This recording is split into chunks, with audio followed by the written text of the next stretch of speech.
Five, four, three, two, one. Hello, good night, shut up. Iwunohil.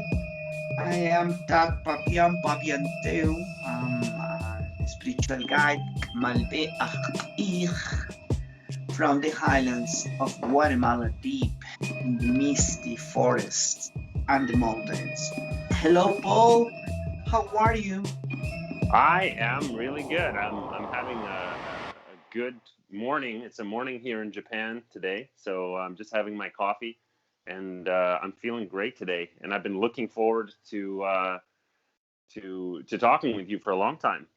Today is Beleheb Ah. Is that correct? Yeah, that's correct. It's Beleheb the incubation of the transformation or the change. It is also the private fire inside the house. It has as every day in the Maya calendar. It has different ways of an interpretation, different ways of using different phases to read, different phases to watch at and stuff to read or to understand. But that's something that I think that I haven't said in podcasts. And by the way, first of all, um, hello to everybody that has been waiting for the podcast. I know I have been receiving some emails from people saying, well, we already have your book. Well, we already have your book, but couldn't enter into classes.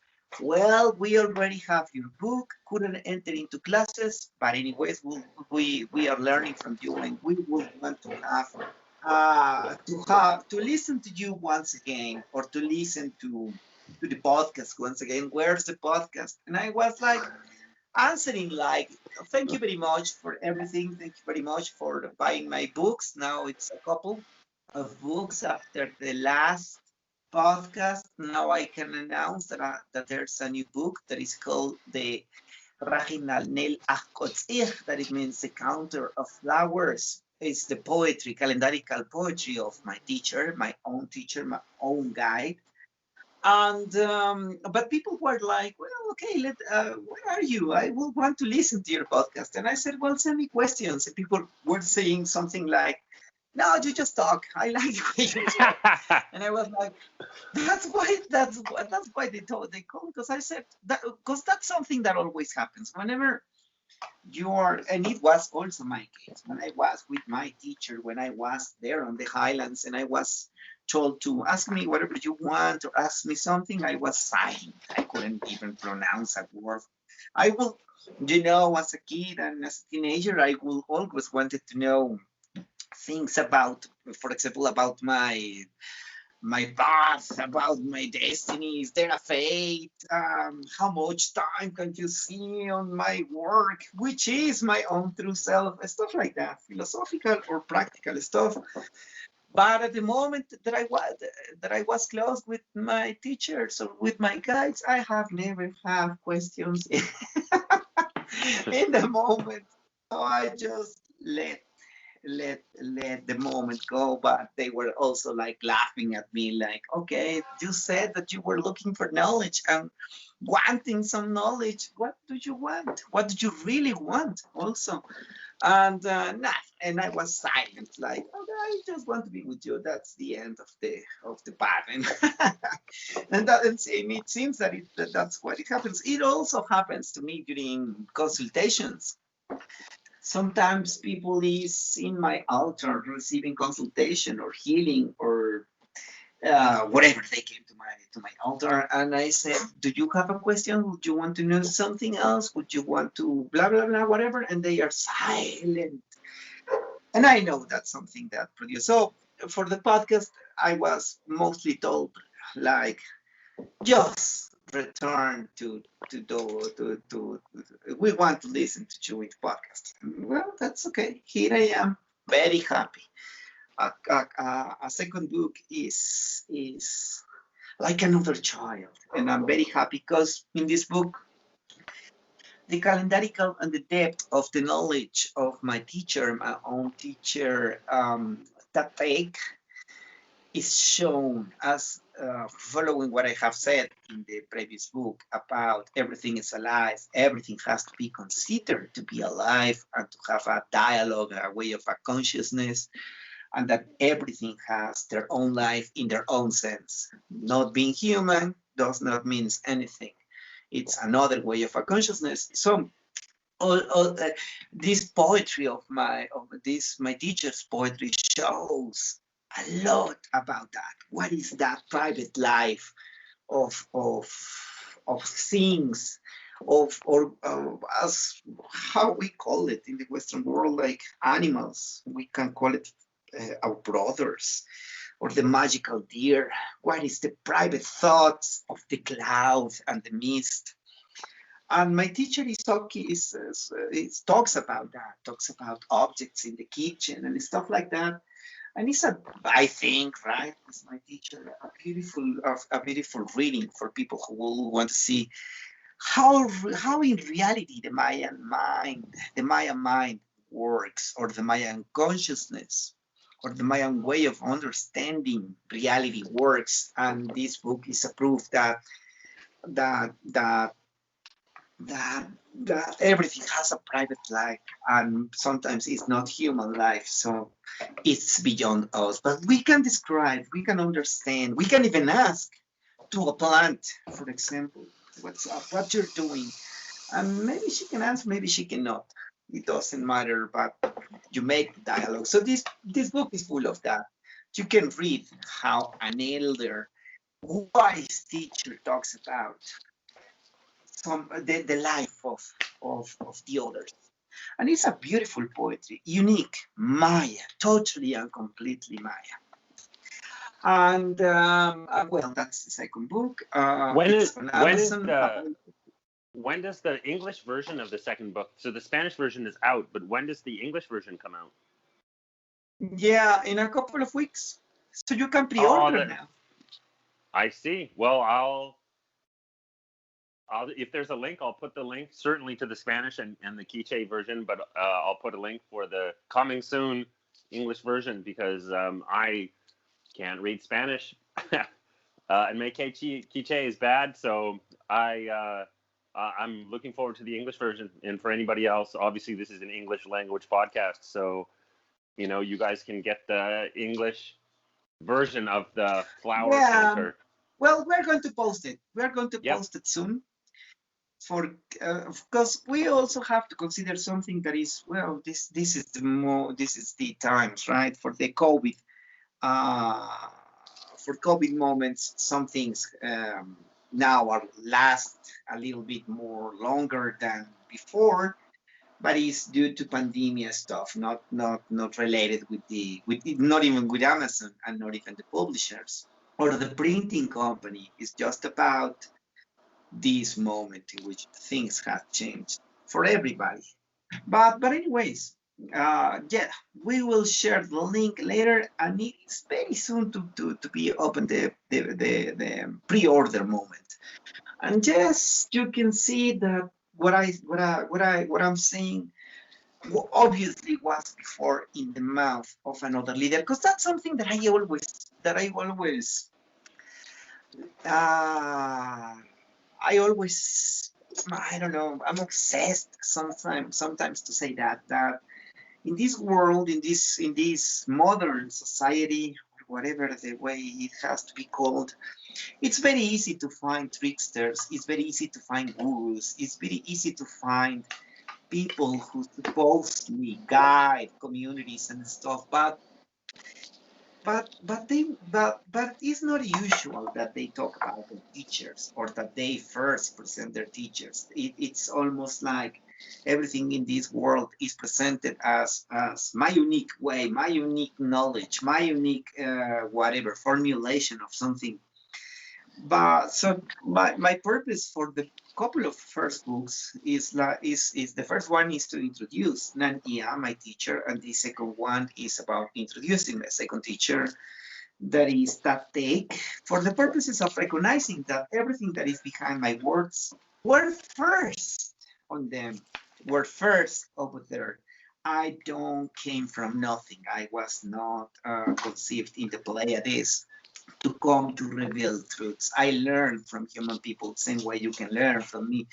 And that's my purpose. And that's one of the main purposes of presenting these materials and these books to the world, to recognize them first. And then we can do whatever we want. But first of all, they were the keepers. They were their generation now, keepers of knowledge and seekers also. And that's one of the purpose of the book, not to let people know like, okay, I built all of this. No, that is not true. I belong. I belong to a tradition. I belong to a lineage. I belong to a series of. I have to be in contact and to respect communications with not only with the not touchable beings like the beings in the wind, but also with human beings. I have to have in communication with my teacher's family and stuff like that. So that's one of the purposes. Nothing came from nothing, and I wasn't conceived in the Pleiades. So this knowledge first began with them. So if you can buy the books, well, then you can read what they were, where does this knowledge also was in the previous generation. Well, thank you very much for creating that, for us from the outside world, so we could see in. I appreciate it very much. I'm sure for me and for the other Yes. people who listen to this podcast, it's so fascinating to hear and to listen and to learn about this stuff. Yeah, well, I have been traveling so much. I don't know. Maybe people in this podcast already know that is based on my own birthday, my own Mayan birthday. It is more than obvious that I was born in this day, but beyond that, what I have been seeing in public, what I have been looking at in religions, in spiritual movements and stuff, is a high level of abuse of people. Sometimes it's people that really will want to know. Sometimes it's people that is going to do stuff to know. Sometimes it's real interested people who will want to learn or to have this knowledge available or to follow, let's say, an apprenticeship. But the teachers, oh my gosh, the teachers or the guides or the gurus or even the religious leaders, sometimes they play really mean with people. Sometimes, as I said, honest people. So my point is, like, I'm not going to make the same mistake. These are my teachers. I came from a human lineage. I learned from real people who were holding the same knowledge or the same structure of knowledge. Now this is my time, but they were first my teachers, and they were first the keepers. As to say, well, this is the epistemology of what I'm saying. Is not based on the clouds. It's something that I that I already also. So they were the teachers, and they need to be revealed, and they need to be praised for that because they persist in the mountains under high pressure from religious authorities and discrimination and stuff like that. This is not a free, just enlightenment stuff. This has been built by generations of warriors of knowledge. Well, I've always thought that I was very, very, very lucky and fortunate to be able to see some of this uh, knowledge talked about and shared in such an open way with this modern technology. And I'm on the other side of the world, and I thought, well, maybe I'll never get down to Guatemala to go far into the countryside to see, some very isolated communities, and then learn the language, and then I can learn some of the basics or something like that. And here you are talking to me on the internet, just spilling all the beans. I feel, and for all the people listening too. So I feel very, very lucky and fortunate, and thank you a million times because it's enriched my life so much. I mean, you have no idea, except for you do have an idea. Oh, well, thank you for your words. There's a reason behind this. And Because, well, there was a time in which I was living in the mountains. I was happy. I was more than happy. And by the way, I there was a moment in which I shift the way of my consciousness from the previous programmation of being in the Western world and to understand things in a different way. And then, almost kind of a painful way, I changed. I have to move to really enter into the Maya way and to just let it go, let it to unlearn what I have had previously. But anyways, I would want to stay in the mountain. There was a moment in which I thought that I was looking at myself living there, and now, well, it does not mean that I'm not living there. I'm living also there, but it seems that my birthday has this purpose because there was something, and I'm going to tell you, right? This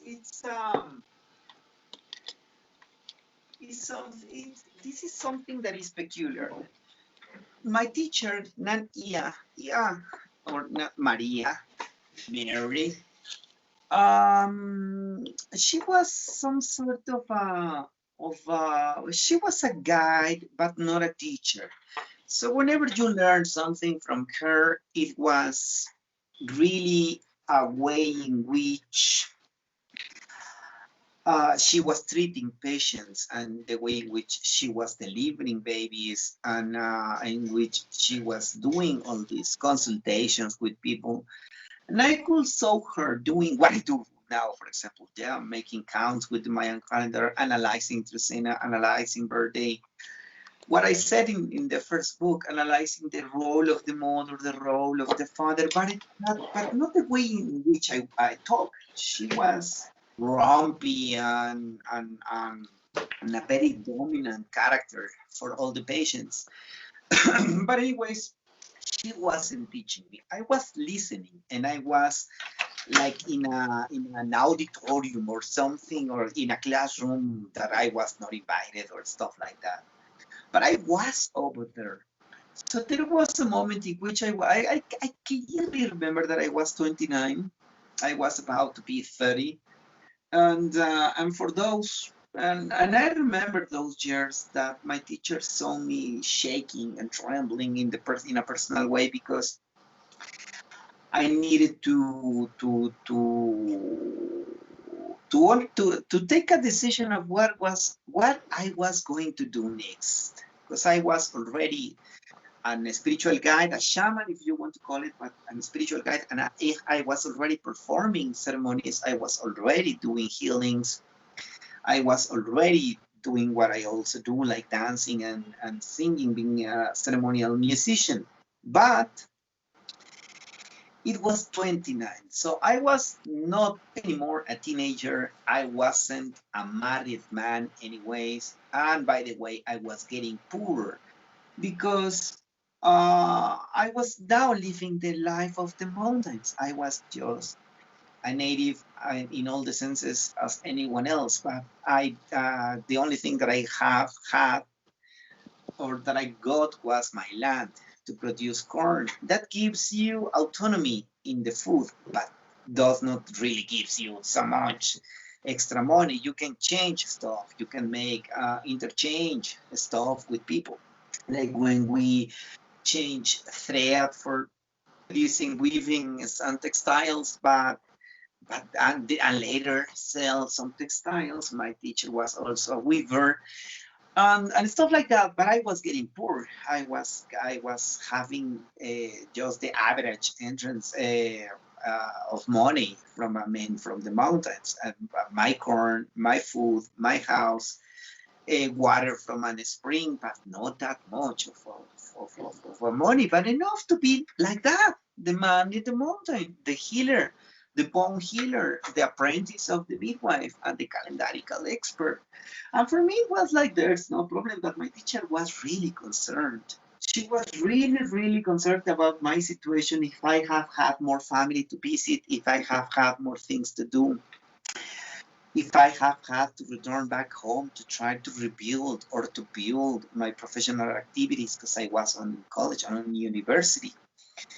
And she was like, look, she was looking at me, shaking and trembling, but at the same time looking at her and learning everything that I was learning from poetics, from his friend Tat Tew, or learning related to the baby, the body, consciousness, and the Maya culture in her and in the surroundings. And she saw me also doing the what is proper in the shift of consciousness, that I was really doing my efforts to talk to the wind or to talk to the animals or to see the lighting approaching and me being prepared to be touched or stuff like that. And I was making some spiritual exercises to enhance my capabilities and possibilities for healing. And she saw me shaking and trembling. She saw me crying also because I was alone. One day she even told me that she was really preoccupied because I was alone with an elderly woman that she wouldn't want and ever to have an illness or something with a 29 years old man alone in the mountains, and she was concerned. But anyways, what after a moment of having doubts and problems and stuff, I decided to stay with her. I said she didn't ask anything, but I decided to be with her. I was like, don't worry, Nakia. I'm going to stay with you. I'm going to stay here. I'm going to be in the mountains. I don't care if I'm poor. I don't care if I have no shoes. I don't care about anything about, I don't complain about the life of a native in the mountains. That is hard life. Something that has you have to really love that way of a life, especially if you come from the Western world. And I said, I don't care about that. As long as I can play my flute, as long as here and there I can dance, as long as I have some freedom. And she was freedom to decide. And she was looking at me in the shifting, but at the same time, she looked how I made a decision, and she looked at how I stand by my decision. And I could see her of her because in a way she was depending on me a little bit on the masculine work of the corn and going for wood to the mountain, sometimes even some hunting and stuff like that. But I saw her how although she was preoccupied, she says, well, anyways, he made a decision. And um and she didn't say anything, and I stayed, and I really reached the bottom in the sense of being poor. I was, as I said, the food was quarantined. There was no problem, but I was only depending on corn, no more chicken, no more whatever meat or pig. Here and there, yes, but not that much. And I was living the life of a man. And in those years, I really rejected the cellular phone. Those were the first years of phones to begin to arrive to Guatemala, and I didn't want to have one. I think that I have said here in the podcast that I was very accustomed to not be having money on pockets, because in the mountains you need the money. Money, you do already have everything if you produce your own corn, and if you don't have artificial, let's say, necessities or imposed necessities, you necessary necessities. And I was like that, and she saw me how I entered into the life of a man in the mountains, of a poor man, because there's also wealthy people, there's also wealthy natives, but we weren't that kind of Mayans, and we were the poor among the poor, and we were doing communal service and here and there receiving some money or some, let's say, good from our service. But anyways, we weren't on the stage. And she began to cry, I remember. And she saw me and she was saying, "You're going to get older. Later, you're not going to get a woman, for example. And now what is going to be about you just living with your grandmother in the mountain? What is going to be with you so young, so strong, and so alone?" And although she was preoccupied, I said, "Don't worry. I'm going to make the sacrifice. I'm going to be here." So year after year was like that till she began to feel ill, and she began to have the first dream that she was about to die, and she turns from the grumpy woman that she always was to begin to be sweeter, to be sweetened. And little by little, she begins to be more like approachable and more, let's say, more close to me. Till one moment, till one day in which she some sort of change. It seems, or it looks like she was thinking what to do about that, what to do about her condition. And she said something like, well, you know, you have to go from the house. And I said, "Why? Are you kicking me out? I was already kicked out some years before from another shaman's house. Why? What did I have? What did I did wrong? Did I did something wrong?" And she began to cry and she says, "No, no, no, no, no. Don't worry about that." She said, "I'm going to be dead soon. My body is telling me that I'm going to die. I have received the signals that I'm going to die. What I would want you is to have only the full memories of me, good, all good, beautiful memories of me. I don't want you to have any sort of a bad memory about my decay or about me being ill, or I don't want you to be running in the middle of the night looking for a medicine for me or anything. Anyways, we don't have money to pay medicine, she says. But we have the forest, and the forest is the pharmacy, she says. But anyways, uh, uh, I don't want you to be in the house. So she begins to prepare my stuff. That wasn't that much. It was just like my bag and some clothing, some personal stuff here and there. She put my machete there on the bag, and she began to pick up some stuff. And she also prepared some money that she was saving. And she said, "I want you to go out of my house." And I wasn't really ready for to be in that. I was like, "Oh my gosh, once again they are kicking me out." Or stuff like that. I didn't feel that well. And I thought that in a sense it was like I don't know, like a trickster play, or like she was testing me or putting me into a proof or something. So after some moments of tensions, I departed from her house. Then I walked and I ended up not that far away in my other teacher's house, because that's what I did. I used to be in one house or in the other. So I ended up in the other opposite side of the town, down in the valley. She was living in the mountain with Tat Tex. And I was received well and beautifully and everything, but then after a week or something, there was someone knocking on the door deep in the night, and it was Nankia, and she says, "Now I know that Fabian is in town." she she asked that take wives about that, and later she says, "Tell him that I need to talk to him tomorrow in the market." It was market day. So I found her the next day and she says, "What did I ask you?" And I said, "Well, I asked you to leave town. I don't want you to be in the town.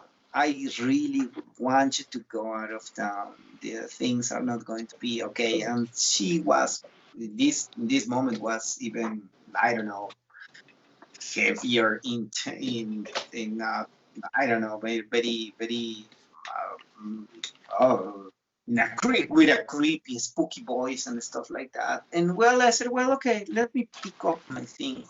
And I said, maybe I can go to Chimaltenango, in which I have cousins not that far away from Guatemala, but not really trying to go to Mexico. And I pick up my stuff. But this time she was waiting for me outside of the house. She was waiting for me outside the house, and she took me to the place in which the buses you can get a bus. It's not a bus station. This is the mountains. It is a gas station close to the road in which you can pick up your bus.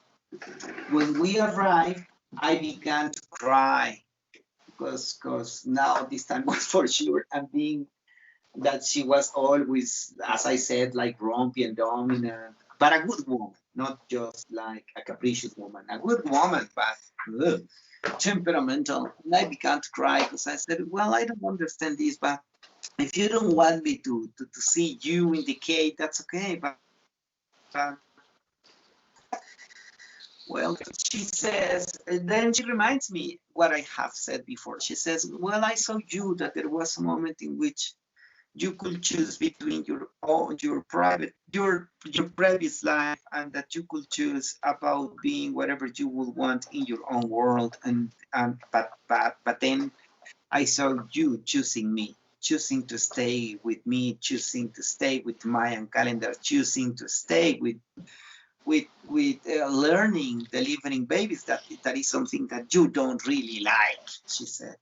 And yes, in those years I didn't like it. Now I like it. But this is the beginning of learning when that happens. And she says, I know that you were doing sacrifices. All the knowledge that I give you and everything that you learn, maybe this is time for you to spread a little bit. She was thinking about woman, only woman, because her specialization was pregnancy. And she says, well, maybe this is the moment in which you can tell woman from the other side of the world, she said, about this knowledge of the calendar for to understand the baby, or for to get better delivery and stuff like that. And I was in that moment, I was like touched, I think. I didn't want any responsibility. Who wants any more additional responsibility? I was already very happy being the man, alone man in the road house deep in the mountain or stuff like that, right? I was happy being a hermit, and now I was told to go back and spread the knowledge. Oh my, it was like, okay, well, no. And she says, no, you can talk. Maybe that's the reason you were here, she said. And you make the effort, and you took the decision, and you were right. You did correct. You did what you needed to do. And she says, now you have my permission to talk about this. And I departed later, I don't know, 20 minutes later, the bus stops, and I went out. I returned to Mexico, not to Chimaltenango. So my cousins, I was touched. When I returned, everything was devastated here in this house, and I had no money, and I had to rebuild now everything, and I have to leave the magical, I have to depart from the magical lands and mountains. And I didn't say anything during years. During a decade or something like that, I was really silent. More than 10 years, I was really silent till I began to feel the necessity to begin to spread this stuff. And based on what she said, I said, well, maybe yes, because I haven't been able to be once again the man in the mountain. Uh, but I think that my path now has been revealed as such. So I began to spread little by little some little uh, nuts, seeds of knowledge with people, and that's because of what Nan Ia said in the last moment. You decided to stay, and I saw your sacrifice. Now you got the knowledge, and this is the reason you stay here. So go, try to spread. Try, no, go and spread this knowledge, she said. And well, here we are. And could you imagine? Could you imagine that it would go all the way to Finland?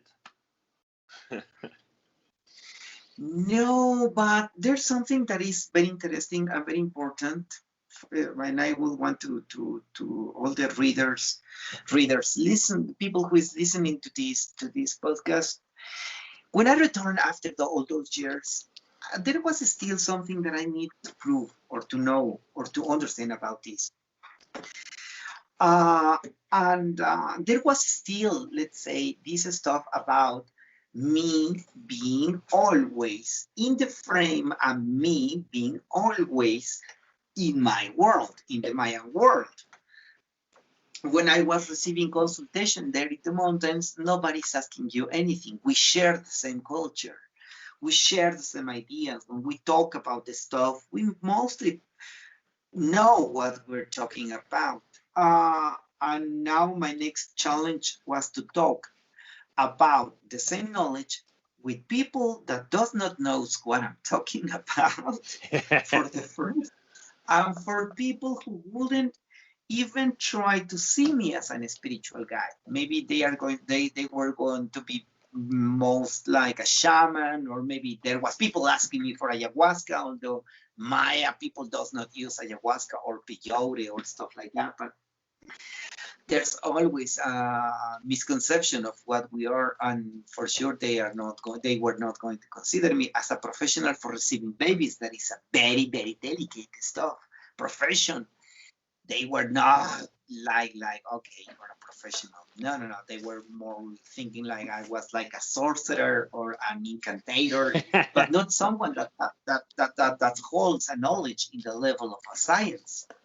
People will say brujo or sorcerer or fortune teller or stuff like that, but not a professional, and not even less, as I said, someone who holds a knowledge at the level of a science. People were this derogative with me anyway. Some good people, but mostly I have to enter into that to see what was going to be.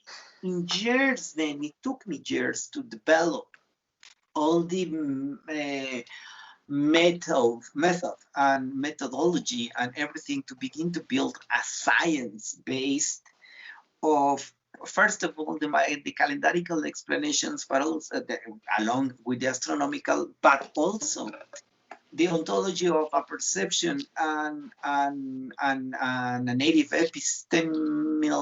epistemology and a philosophy and science for to prove to people that this is science, this is a professional talking to people. If you will want a fortune teller, you can get a fortune teller here and there. You can even call them by phone now, but not for this science, not for this knowledge, not for this deep level of understanding of the human being.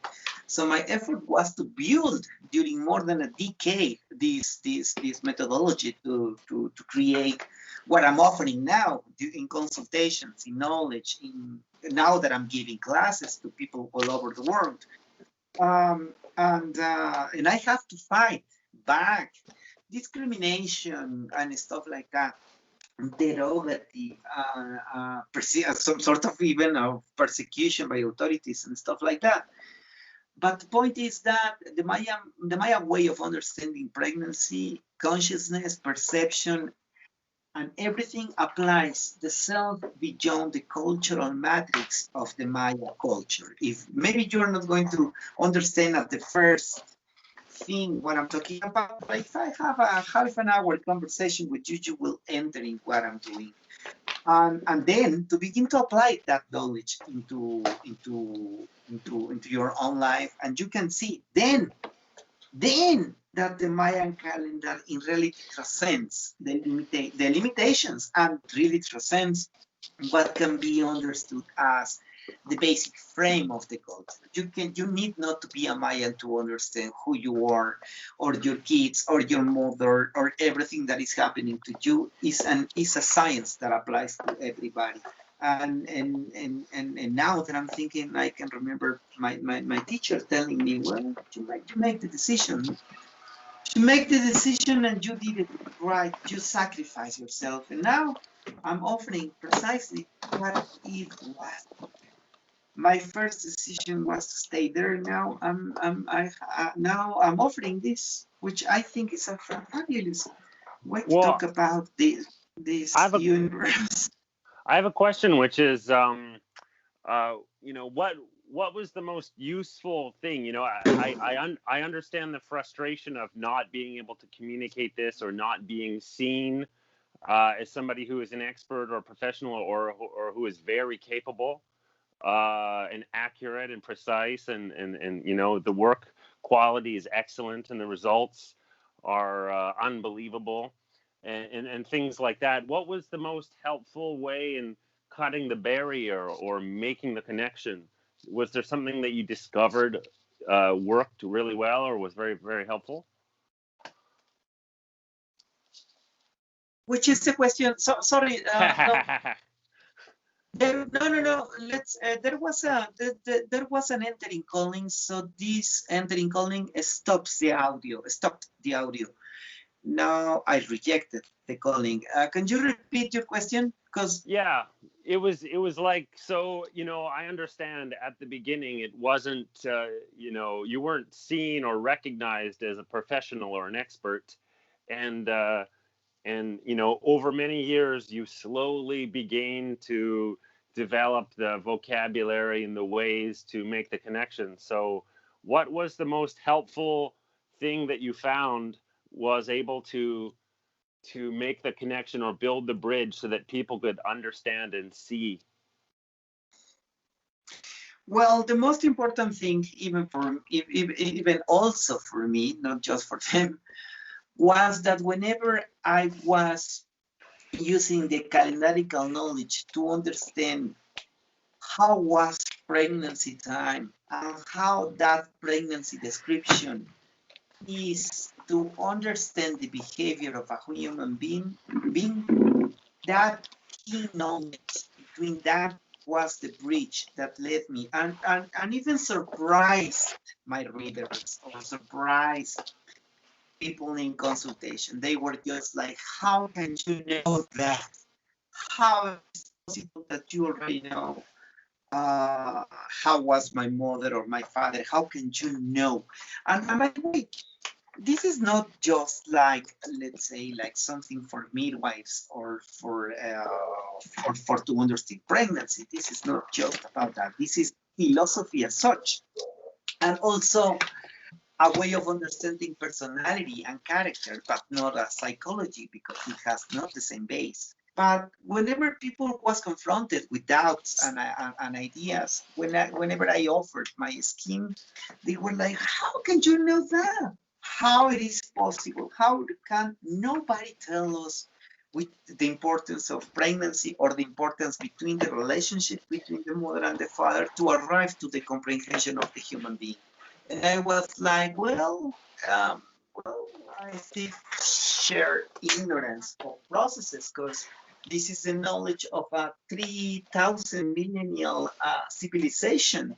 And what I did was to learn about that. But anyways, it's a 3,000, no less than 3,000 years old knowledge and practice of knowledge. So that was the real bridge for me and my clients. The moment I in which through that analysis, through that analysis, they could see keen approximations to what is the reality of a person. hmm Well, that explains the choice of your first book.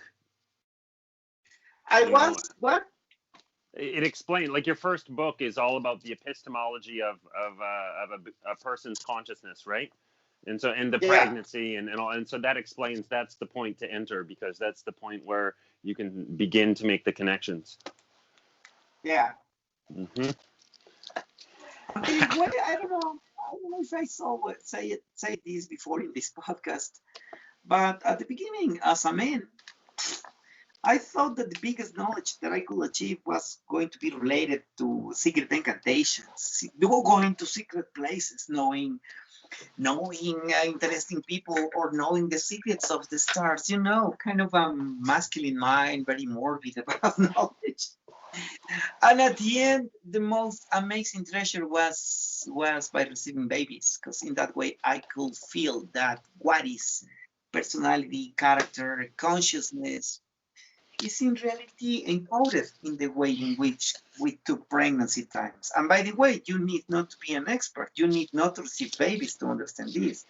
You only need to understand the basic frame, the epistemology of how this is understood. I already did the job, right? I already learned and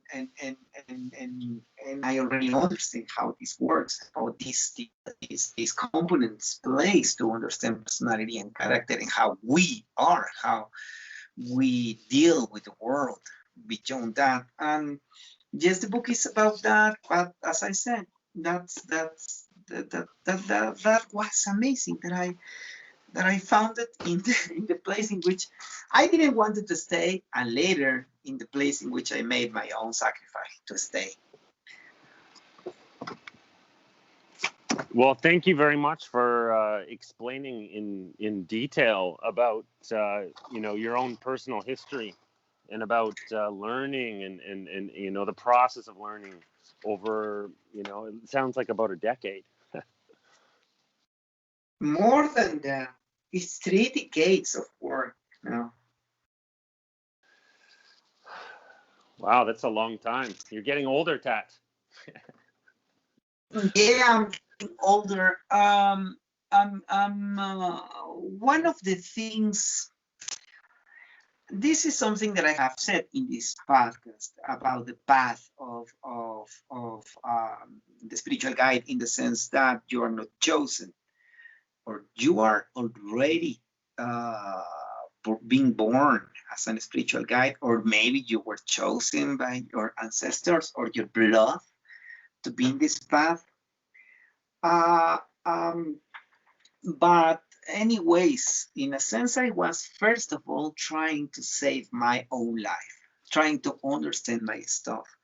But it was not a selfish activity. It was not just like I was not just traveling to try to understand my reality or to try to improve my life by learning something and then giving classes or anything. That was never the choice. I never chose that. I just would wanted to have peace in my dreams and to understand what was happening with these heavy feelings and experiences that I have had all my life, especially during dreaming time. And when I found the answer, I was already in the middle of the culture.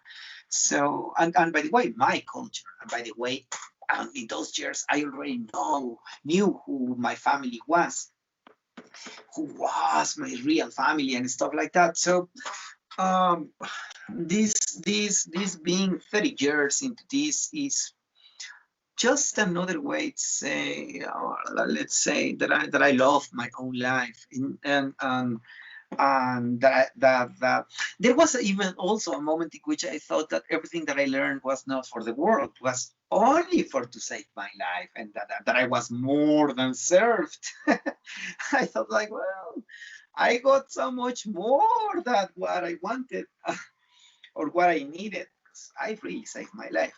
But now I have beginning to have these new tasks. And now let's see what happens. But fortunately, now beyond getting older is a good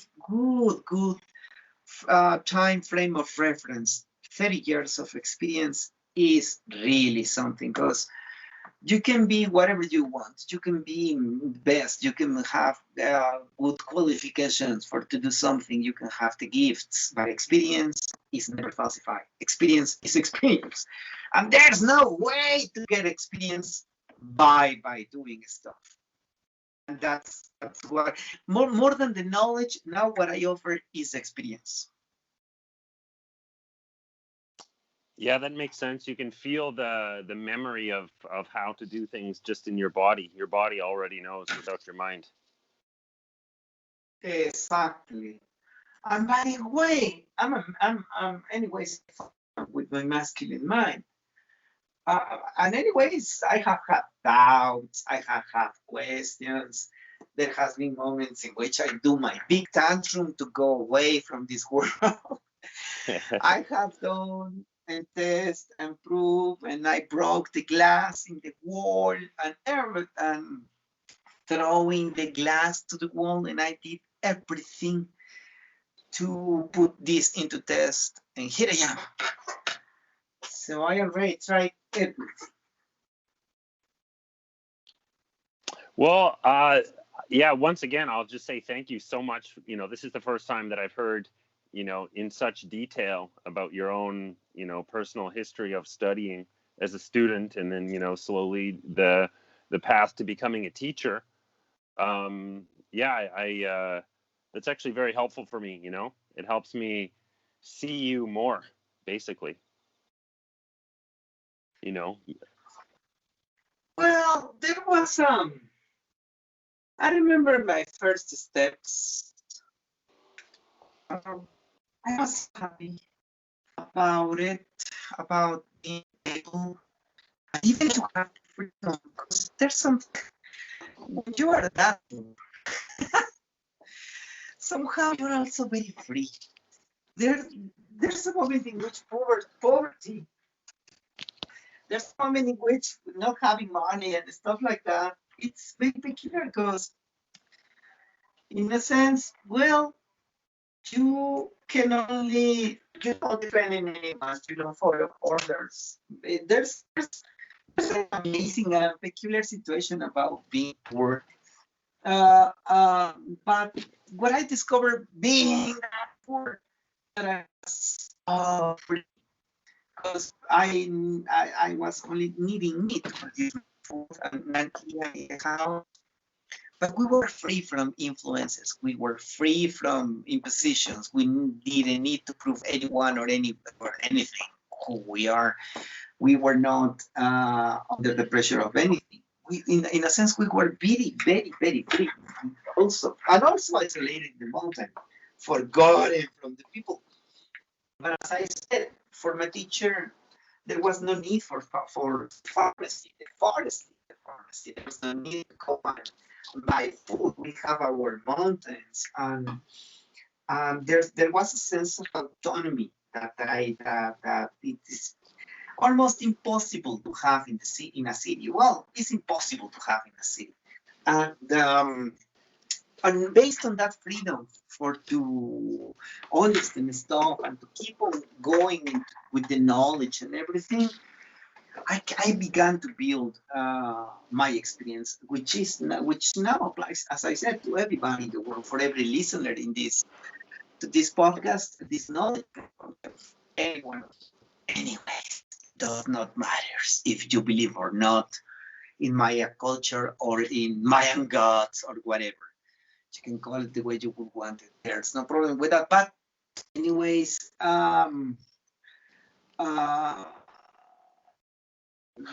what has been after these 3 decades of knowledge is that it's a beautiful knowledge, especially if you follow the authentic Quiche or Cachiquel or Mayan Highlands knowledge, not the Arguelles calendar that is not, has nothing, has no content. It's just nonsense for us. And but you can learn from this one. Now you need not to do that sacrifice I did. Maybe life can put you into that, but I don't know. There are so many ways to approach, and sometimes and always, let's say, if you have the good intention or the good direction of your unconsciousness, things are going to appear in front of you. Sometimes me in an unexpected, finding the knowledge precisely in the unexpected place. But I found it. I had to make my sacrifice. well, once again, thank you. And we all appreciate it, all the way from, Asia to Europe to South America to Africa. You're getting the message out. And thank you very much, everybody, for listening. I really appreciate it, and I'm fascinated to see all the different places that download. It's really cool, just from watching. Yeah, let's open this. Also, have it saying different podcasts. If anyone have a question, would want to have a private consultation, if anyone would want to have questions to ask me and anything, you can write a mail to the Tolkien podcast.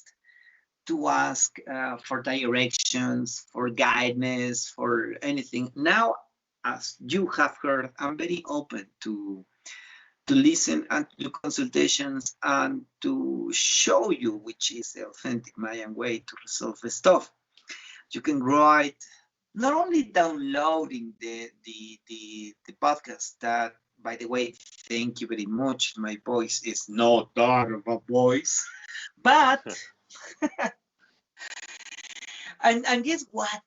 My teacher was my female teacher was always like, you have the perfect voice, and I was like, what? My voice? It's not that I don't like me. I love myself. But I think that my voice was too like this, right? So That my voice holds no singer qualities or stuff. But my teacher was always saying, your voice is so peculiar, it's so good. And I was like, oh my gosh, shut up. Why are you saying that? And she says, because you are a man. And I said, and that makes it worse, teacher. Just listen to my advice. And she says, no, because I'm going to teach you how to sing to the baby. And I said, well, I'm going to scare the baby with this voice.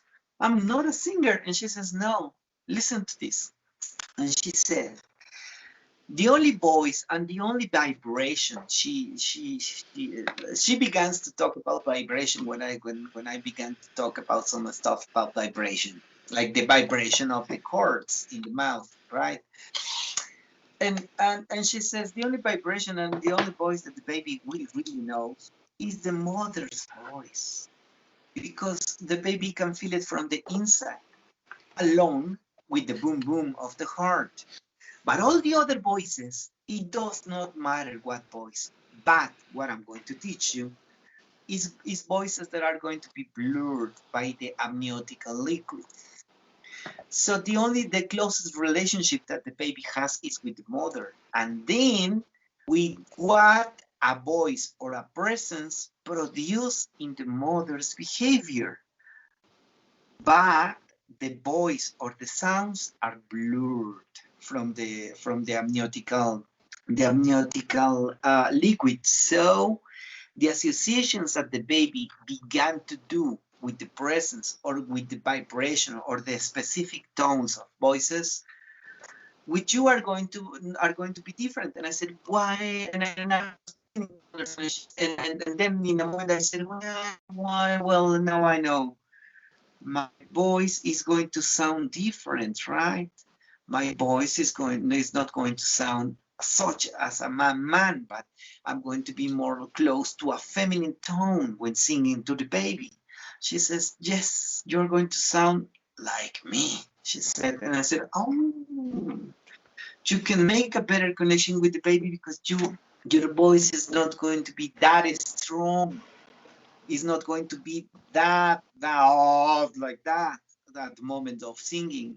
Your voice is going to sound like a feminine voice, but you can make the connection. And I said, okay, is it correct for me to do that woman's job? And she said, it's not a woman's job until a woman does not claim that to be her job.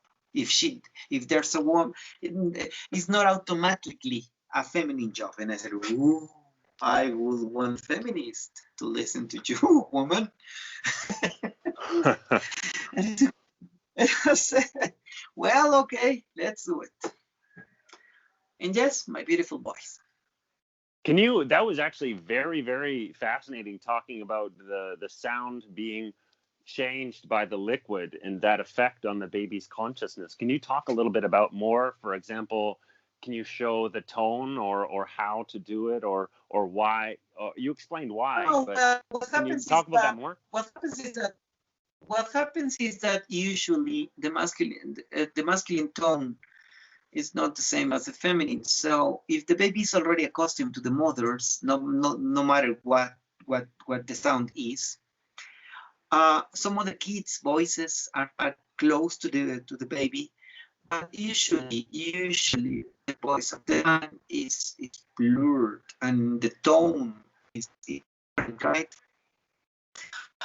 Uh, what happens with in the private life of the baby is that, for example, just imagine if the man arrives to the house or arrives close to the woman, and the tone, no matter which is the tone, is blurred already, the baby is going to make connections between that sound and, as I said, the repercussions.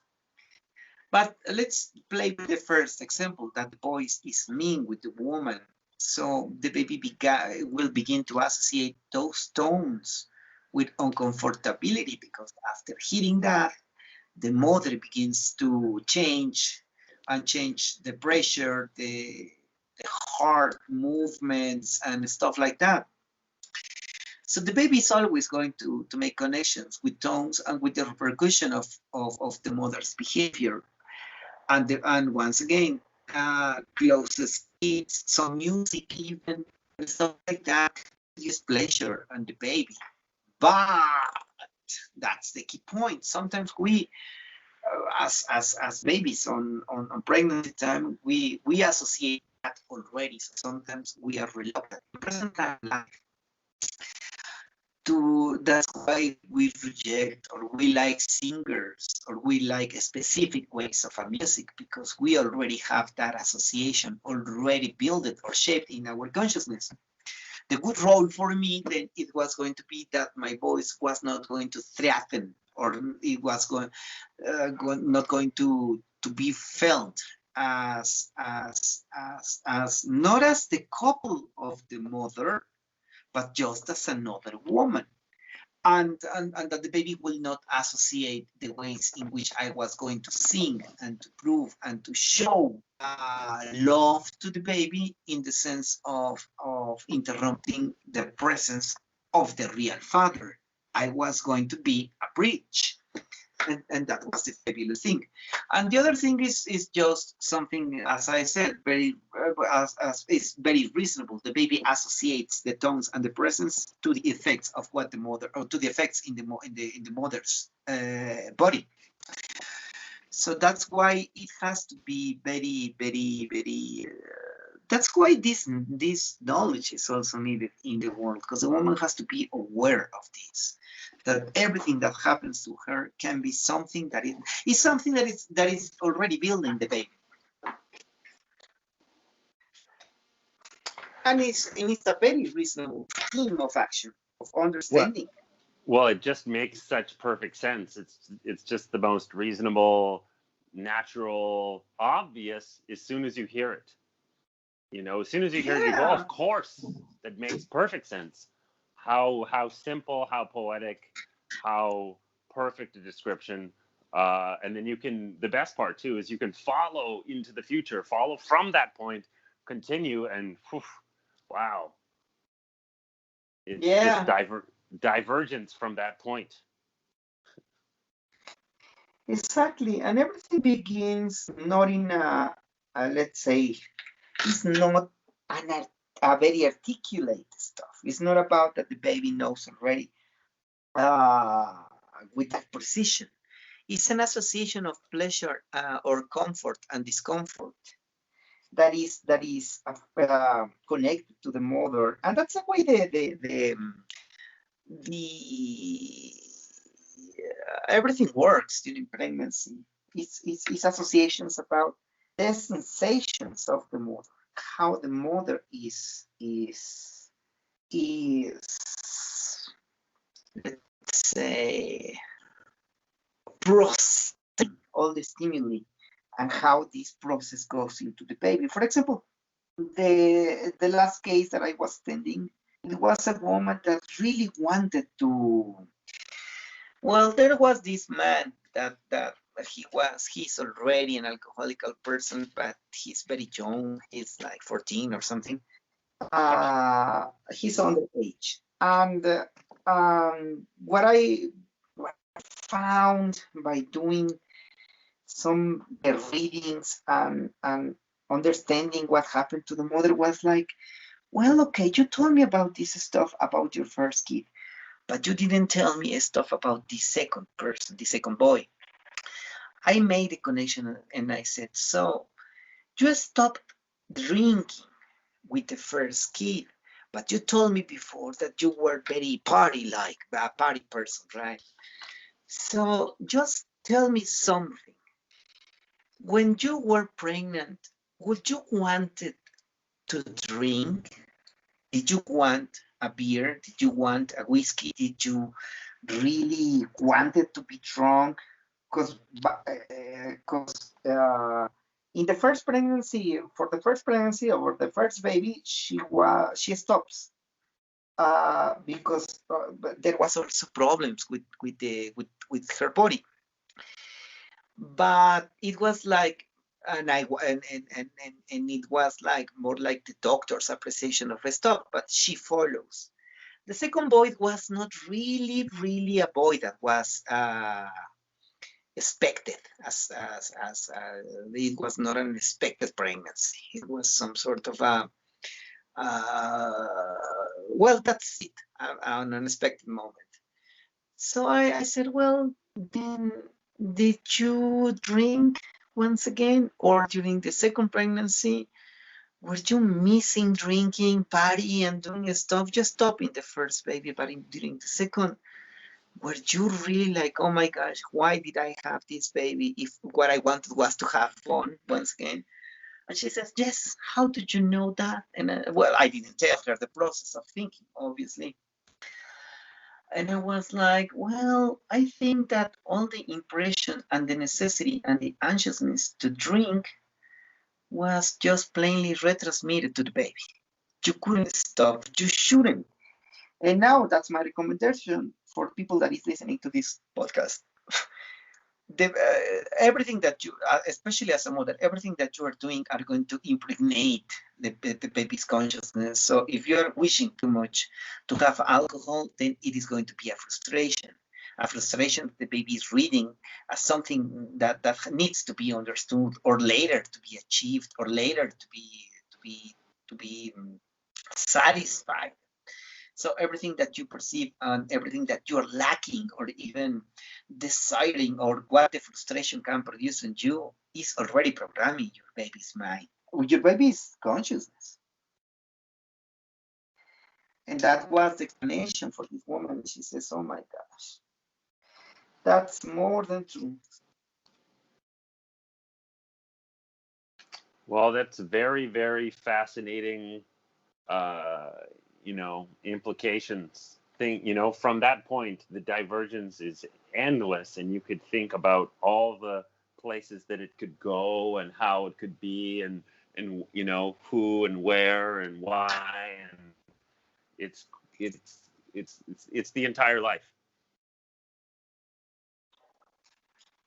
Hence Yeah, the the entire title, life. the That's book of the universe, or the birth of the universe. the birth of the universe in English. Spanish is more close to the gestation of the universe, but does not make that so much impact as the English way. You have to that word. Utica wish, that is a metaphor of the cornfield, planting and sowing. Uh, um, but yes, the repercussions goes really deep. That's why I stayed with my teacher. It was not just like a sacrifice. Yes, it was a big sacrifice, being young, by the way, but young and so ready for everything in the world. But I stayed with an elder woman in her house.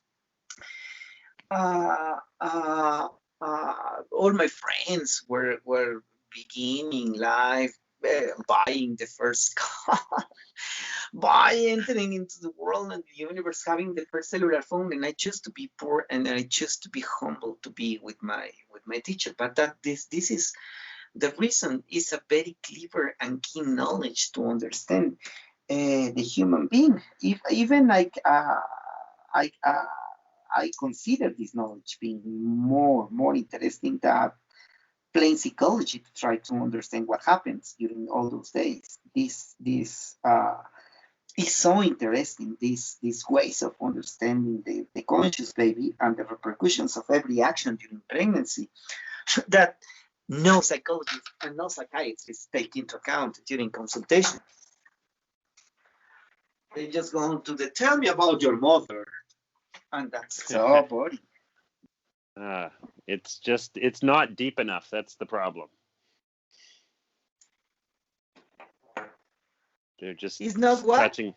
It's not deep enough. They're just touching the surface.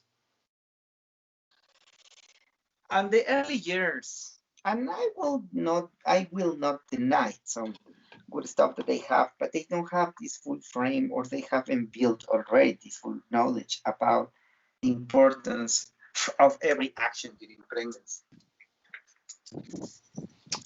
Yeah, certainly not to this detail. I mean, this is many, many lifetimes of recording and researching and looking at the results and putting them together, and it's a lot of work, and we just can take the Yeah, fruit and enjoy it. It's really cool. yeah, yeah. Well, that's now I began to spread some of this knowledge. Now I have a group of the students that maybe later can be the next, let's say, the following generation. Now dispersed, or not dispersed. I don't know if this applies, but all along the world, to know this knowledge and to apply this knowledge in the way we have always applied, but now with the beautiful sense of transmitting this beautiful knowledge. And that's something that makes me very proud about my students, that they are going to hold this knowledge. And I said, just look at me. I was so reluctant to buy my first cellular phone, and now I'm using the media to spread the knowledge. That's I peculiar. I have one final question because I think it's a good thing. We can wrap a circle around it, unless you want to keep talking forever. Which No, no, is, no, no, no, no. Let's go. I have to go. As a fact. yeah, yeah, yeah. This is, oh, you have to go to the bathroom. Okay. Do you want one more question, or you want to land the plane here? Yeah, tell me. I will answer short. Okay, short, sure. Okay, this is the last question, which is, what would you like to see for the future development of this? So we're on this path, and we've brought things so far. We've converged to this point of the podcast. What what would you like to see? Which direction would you like to see this move? Well, one thing that is very important is for the knowledge to return to community. Well, the knowledge is already in community, but for the benefits of the knowledge to also be seen in the community, because what I would want now that is in the outside and not just in the private places of healing in the community. And now that I'm making the effort to present this as a philosophy and a science, not just a world vision, and applying science of data and facts for everyone or people in the world, what I would want to have is to build, for example, in this podcast, to build the sense that you're not just listening to an exotic person who holds whatever. I'm not ayahuasca or peyote dealer. I'm an ideas. I'm a knowledge dealer. So this is not the place to look for beyond the body experiences. This is going inside the body experience to know what lies deep there in the consciousness. So what I would want to present, and for the podcast to help me, and for every effort that is done, is to present the knowledge as something that is a professional activity that has to be seen like that, and to make the repercussion on community, and to be recognized as such. It's not just like, oh, the Mayans from the old times who built these beautiful, amazing calendarical pyramids, keen and precise, centimeter by centimeter. No, it is also the science and the knowledge, the medical and the botanical, and there are so many other stuff that are not very quite well seen. So that's one of my efforts, and I'm so happy this podcast has been helping us to spread this knowledge in this way.